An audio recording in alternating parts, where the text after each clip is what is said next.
like I said, one of my joys is I get to write down things that you said that would make a good title. So let's pick a title for this episode.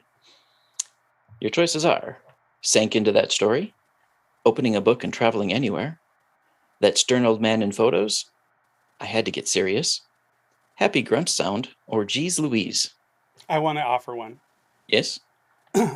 My editor, Jerry, said... When you said that, I'm like, oh, that's a good title. But I offer it up. It's no obligation. I'm happy with whatever you choose. I would choose Geez Louise, but whatever you choose is fine. No, let's do it. Like you said, it makes people look, and that will definitely make people look. All right, Baz, you're still recording? Go ahead.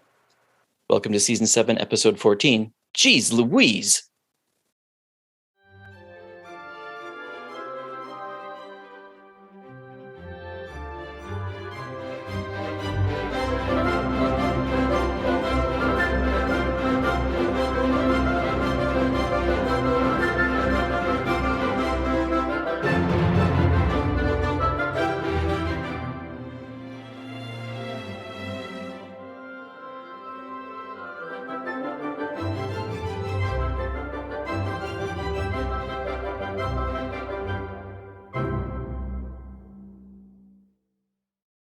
This is Written on the Edge. I'm Vance Bastian here with my co-host, S.A. Baz Collins.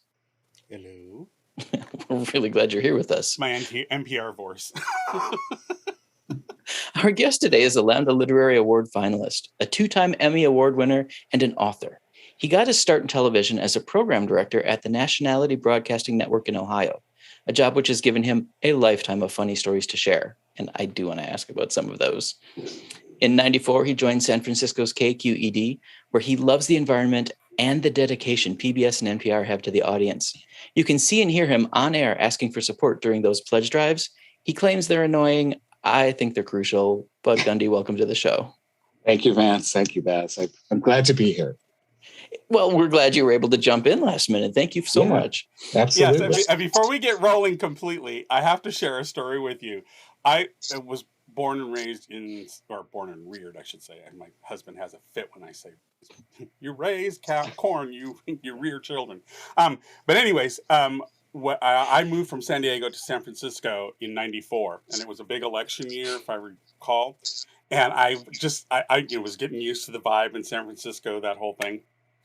And they were showing election results, and they were doing, I think at that point they were doing like the propositions at some point. So they have a special where they're doing the result returns and everything. And then in the middle of literally announcing results during the propositions, a special report comes through, and it says, Bay Area and California politics. They preempted their own special with another special about the Bay Area. And my now husband said, he goes, that's San Francisco right there.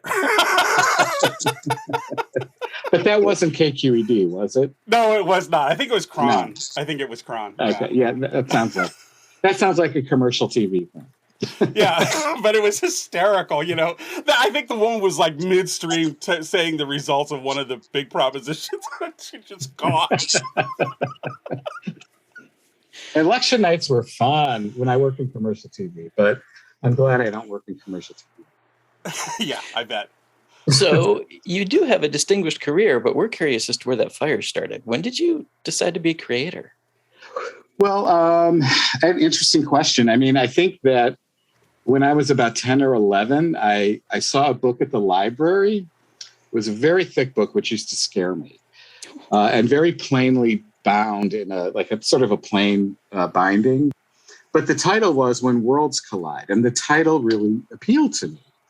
And so I thought, well, I'll pick it up. And I just sank into that story. And that was the first novel that I read that really captured my imagination. And in fact, it was so thick because it was When Worlds Collide and then After Worlds Collide. They were bound together. And even though it was like really outdated but I just loved the description of the sort of like the way civilization spun apart and dealing with this planet about to hit into Earth.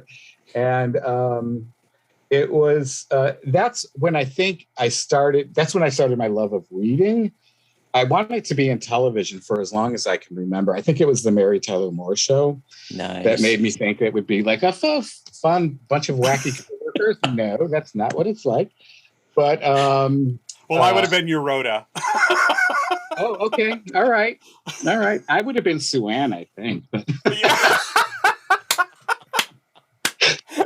But then it just started me reading, and I started, reading all different genres, and then a big fat book just like thrilled me because I could sink into it, and I felt the need to just like someday I wanted to give other people that experience. So just opening a book and traveling anywhere and going forward in time and back in time and meeting amazing people. And so I think that's when really the creative fire for writing started with me. But yeah, for sure. Well, we're here today to talk about your upcoming release, Inherit the Lightning. Comes out May 1st from Bold Stroke Books. That's right. What can you tell us about it? I don't know the story, so this is going to be exciting. Yeah, well, nobody knows the story except a very small handful of people. Well, I hope you do. I do. It's sort of a family saga. It covers 140 years. Although it's mostly centered around the great-grandfather and the great-grandson, who never meet because the great-grandfather died many years before the great-grandson was born. But there's like sort of a mystery at the center of it that the great-grandson sets out to solve, because it involves an immense inheritance that the great-grandfather had left to them. And they sort of wondered what happened to the family fortune. Well, now they know where it is. But somebody else is claiming it for themselves. And the question is, who is that person? So the great-grandson sets out to find this person. But along the way, he learns the real story of his great-grandfather, which changes his life, basically. So I guess that's how I would describe it. That was actually a good description. I have a very clear picture now. So contemporary fiction, right? Nothing fantastic about it? Well, what happened was I meant to write it all in the present day, but I started writing about the great-grandfather because a friend wanted me to describe this house that he had commissioned, the family mansion. And he wanted to know the backstory to it. And the great-grandfather was always just going to be like this stern old man in pictures. And then the more I started experimenting with how to talk about this house, like the more I realized I had to know who this great-grandfather was, other than just that he owned a coal mine. Uh-huh. And so how do you own a coal mine? How do you come to own a coal mine? And I didn't want him to just inherit it. I wanted him to be born really poor. And then suddenly that stern old man in photos really started to take on 3 dimensions for me. And he was born in 1880, and I just really got involved in his story. And I ended up being able to bridge those generations in a number of ways, which is a theme I love in literature and stories. So I think it has a much more effect on us than most of us realize. But so I can't remember the question. I was just checking to see that I was just checking to see that it was your own question. Surprise us. Contemporary fiction and with nothing fantastic or supernatural. No. Oh, no. Nothing. Yeah, I'm sorry. Yes, that would have been an easier question to answer. Sorry, your answer was better because that ties into the fact that, a lot of writers do a lot of research for their books, but that never gets printed. It's just they need to know it to make the story feel authentic. You got to print it, and you got to print it because it felt necessary. Well, yeah, that's true for the most part, but there was a lot, of course, that I left out because it didn't work. I actually wrote a section about coal, how coal is formed, and how, it was fascinating. Very geologic of you. very geological, but also, really like historically significant too, how the Industrial Revolution started. It's an amazing story. And I expected my editor, Jerry Wheeler, who's a wonderful editor. Yeah. I think he's been on your show before. A couple times, yeah. Yeah. So he, and I knew he was going to take that out. And then he did. But I went back to him. I hardly ever push back at Jerry, but I had to push back because it was just too interesting. And so it's short, but that's the kind of thing that would normally be left out. And a lot was left out, but it's still, you're right. You do have to have that in your head in order to write a believable story. So do you think you found your voice with this book? I think I found a part of my voice with it for sure. Like, it was a very challenging assignment to write Coop's story because they're just like, how do you own a coal mine? How do you find coal? Mm-hmm. How do you know how to mine it and to get it to factories? I mean, there's a lot to learn. And Coop ended up being just this, especially when you start very poor, just this kind of amazing character that ended up having the qualities that I wanted the great-grandson to have. Mm-hmm. And to me, that just tied together so well what I was talking about earlier, about how these generational similarities that most of the time we're not even aware of, right? Because I never met any of my great-grandparents. I barely knew my grandparents. I knew one grandmother. So, it worked out really well for me. It worked out in a way that I was very happy with. So, nice. Yeah. Can I ask one more question? Sure, of course. Let me rephrase how I'm going to ask this too. Did you have to pull from your crime and mystery writing background to hide the money so that your main character in the modern time could go hunting for it? Well, that is a good question. What I did, I talked to a lot of lawyers, which was a mistake because they were telling me like legally how you would do that, and it was just too complicated and boring, frankly. So I did figure out a way. It forced me to figure out a way where it was, and it actually helped to fill out Coop as a character. Coop was the great-grandfather because of the way he structured his will. So, but yeah, I mean, I didn't actually have to draw on any kind of my crime writing past or anything like that. So it was just, I had to draw on creative energy that was, that made it less boring, I guess. That's totally fair. Yeah. Anything else you want to tell people about the book? And I know we don't want to spoil it. It's not even out yet. No, it's not out yet. I mean, I was really happy with how it turned out. It's not a crime story. It's not, there's a big mystery at the heart of it, but it's not even, I wouldn't call it a mystery. It's more of a family saga, like I said. And I love exploring how generations, things that happened in the past can have an influence on us today. And Coop and Darcy, the great-grandfather and the great-grandson, I loved throwing in these similarities. And I mean, they're similar in some very dramatic ways, but in smaller ways too, that Darcy isn't even aware of, So that was a lot of fun to do. And I tied it all together with a story of a real fire that happened in 1908, where I think it was still the worst school fire ever in American history.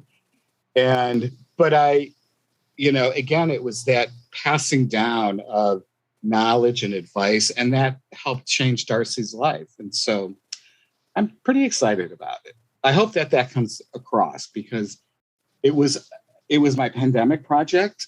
In addition to paying off all my bills, my pandemic project was to make this story work.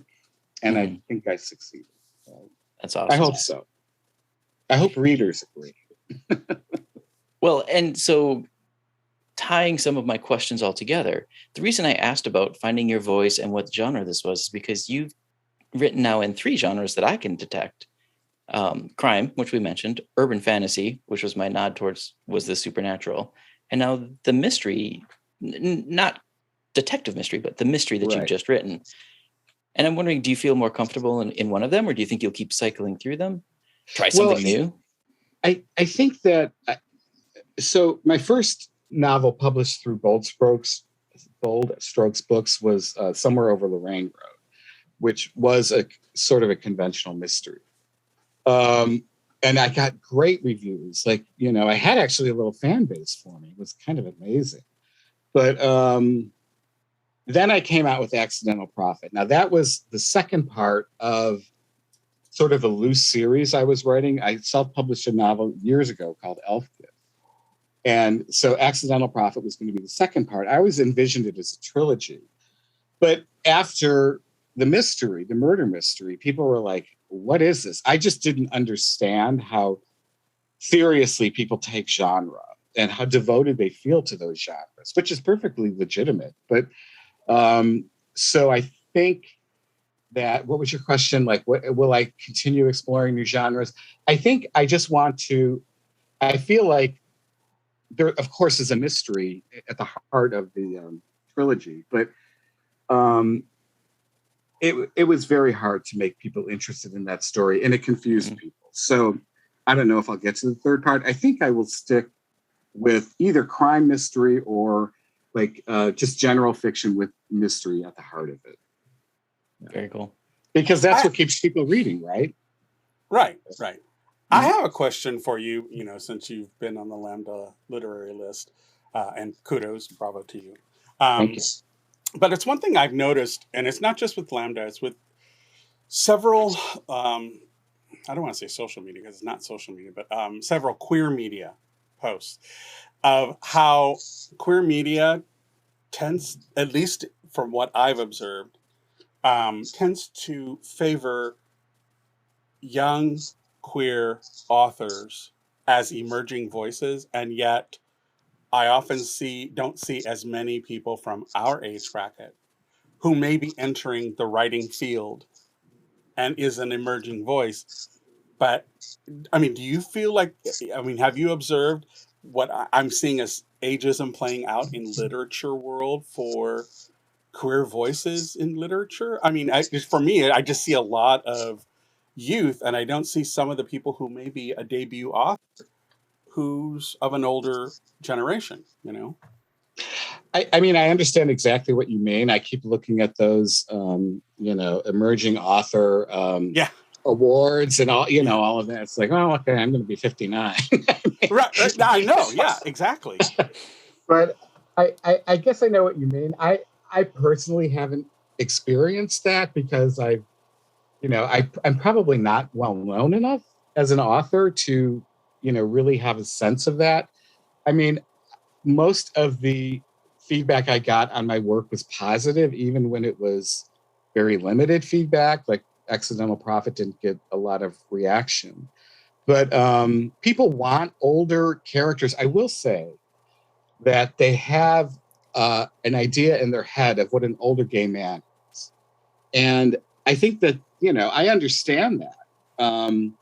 But not all of us had the experience like this, these wild sexual experiences that they expect from these stories and these characters. I mean, I moved to San Francisco in 1988, and it was like moving to a war zone. I mean, people were dropping right and left. And I mean, having sex was a terrifying idea because you didn't know if it was going to kill you or not. Right. I mean, nobody knew what was safe.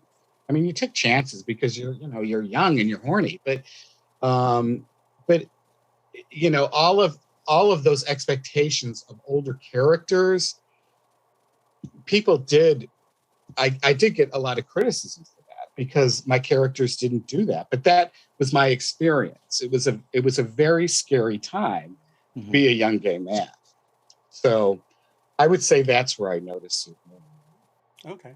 Yeah, I mean, and it's interesting because, even from my own writings, when you do have generations represented, I think it makes the story much more engaging because then your character has more colors to play with in the coloring book, you know what I mean, of the story that they're telling or the story they're involved in.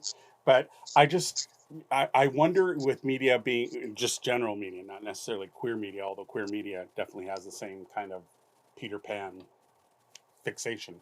But I just wonder, if there are older people from our generations who probably have really amazing stories to tell, because as you say, we entered war zones, we were living in war zones of our own community, who might have really interesting stories to tell, but because all they see on Lambda and other, Queerty and several other, queer media outlets, they always promote young people writing books, even though there may what I worry about from a literature standpoint, from a craft standpoint, and from a queer voices standpoint, is some of the older people who may think, oh, I've got a story, but gee, I'm not as young as them.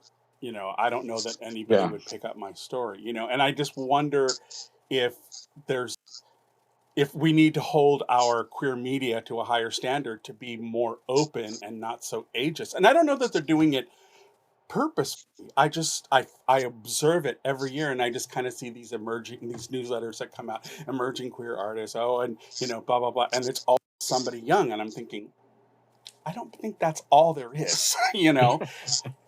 So I just kind of wanted your thoughts on it, because I just, as someone over the same age bracket, I'm only 2 years behind you, it's I kind of wonder, about those people who probably have amazing stories to tell, but may feel like nobody's going to be interested in what I have to say. And how much are we losing from our generation that contribute? I think you're right to worry about how much we're losing, because there are a lot of stories that need to be told. I would just encourage people to write those stories anyway. I found a very receptive publisher, Bold Strokes Books, who was we love the people there. We love yes, the people they're there. awesome. And so I didn't really try much beyond Bold Strokes, to be honest with you. So I have not experienced that myself, but certainly I wouldn't be surprised if that's the case. I mean, but of course, gay culture does tend to revere youth and beauty, and which is kind of understandable, at some degree. But yeah, definitely, there are a lot of important stories that need to be told. A lot of older gay writers, though, that I've met, who are they don't want to write those stories because it's too painful for them to remember. Yeah, true. Yeah, and true. I mean, I've encouraged people, but they can't bring themselves to do it, and you have to respect that too, right? Sure, absolutely, absolutely. Yeah, I just wonder for those who may have the impetus to do it, and then go, oh, but it's only the young kids who. Even if you're just self-publishing it, get it out there. The world needs to see those stories. Yeah, yeah, and I don't mean to just denigrate self-publishing by saying that, but it's a way to get your story out there. Right. Think of it as being a punk author. Like those old days in the 80s when you used to get the mimeographed and Xerox. Right. I remember stories. Those. I wish I had saved them. I know, huh?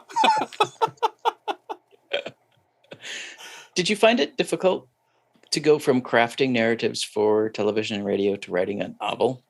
Well, I it's not that I transitioned from anything. Like, I still do my job at TV and radio, but I found it difficult to find my feet as a writer because of that. I had an initial success with my first manuscript. I got some interest. I got a New York agent.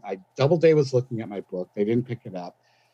And that made me very lazy about my writing. And it got very sloppy, and it was very passive voice, the long meandering conversations, pointless crap everywhere.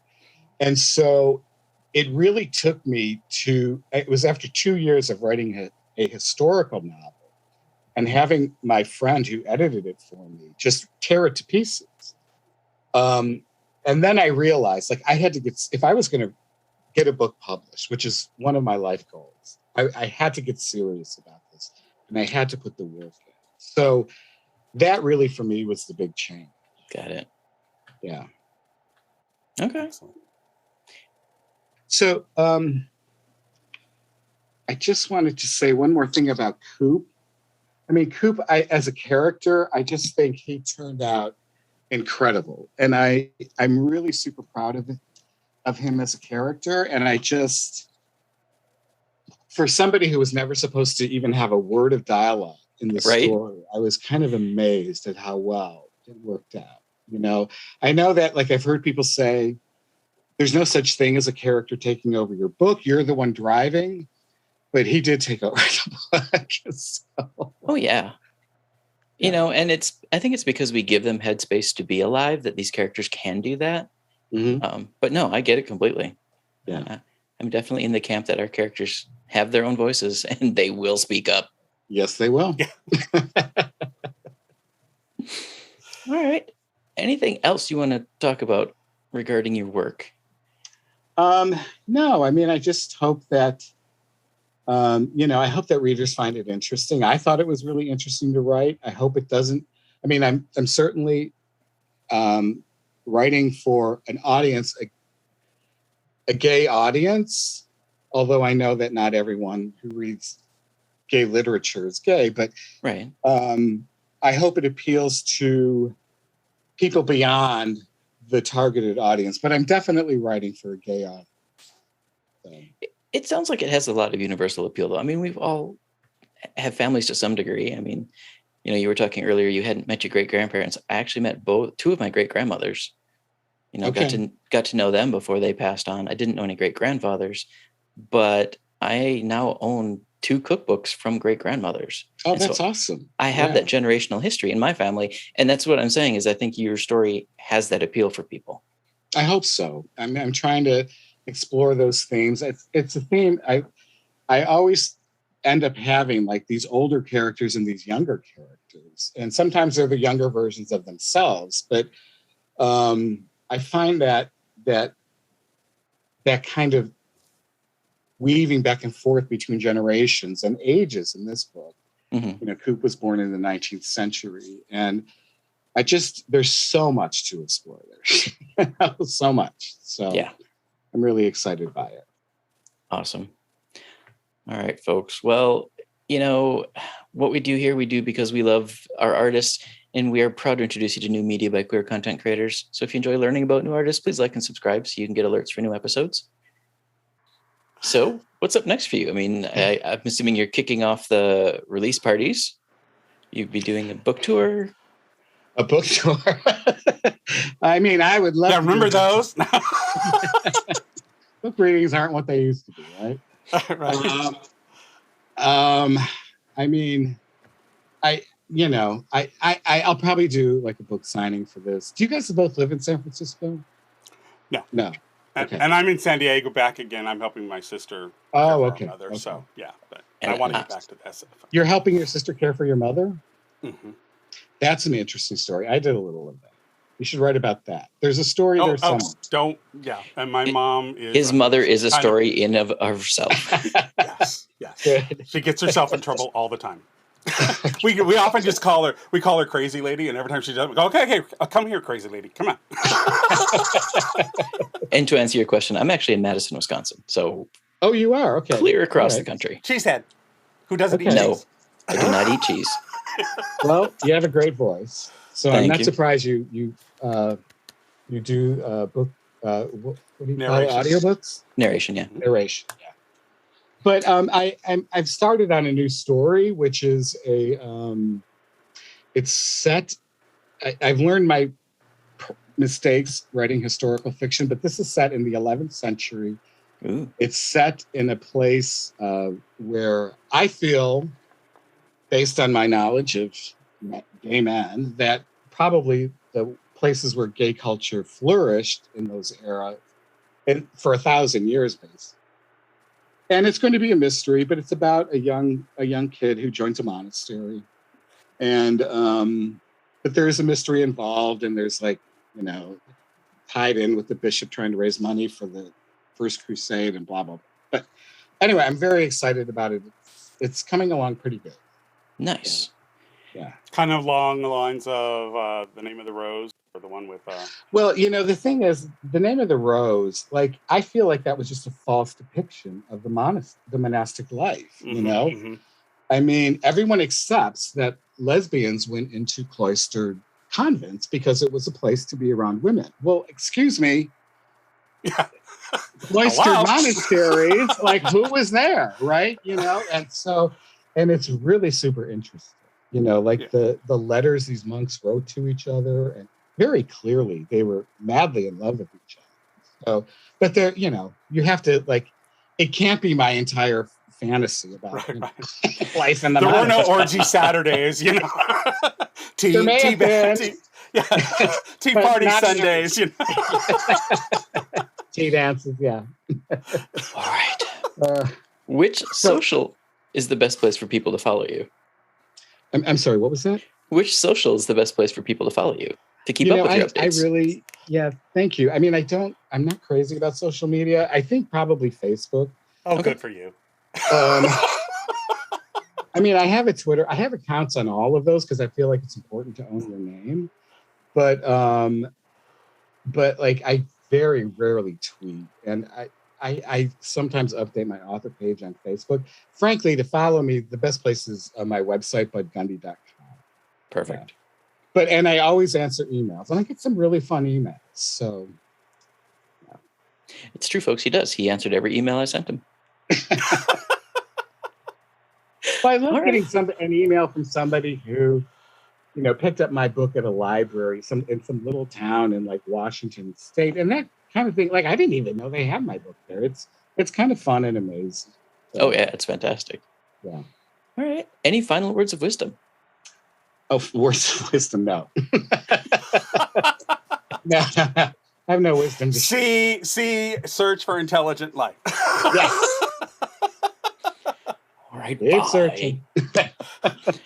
All right, folks. Written on the Edge is produced by Rogue Ravens Media. For our disclaimers, links to social media, or listen stations, or sign up as a guest, visit www.roguepodcast.com. If you enjoy learning about new artists, please like and subscribe so you get alerts for our new episodes. We'd like to extend a huge thank you to Bud Gundy for taking time out and jumping in to join us today. It was so grateful. Thank you.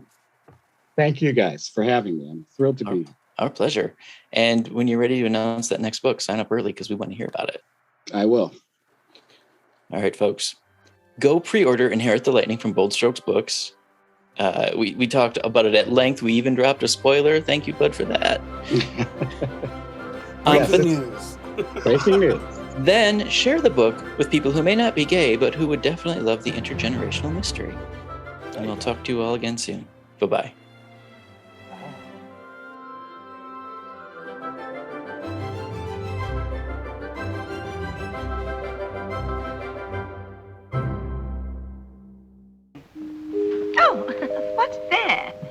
Closing time. The bums rush in melody, dear.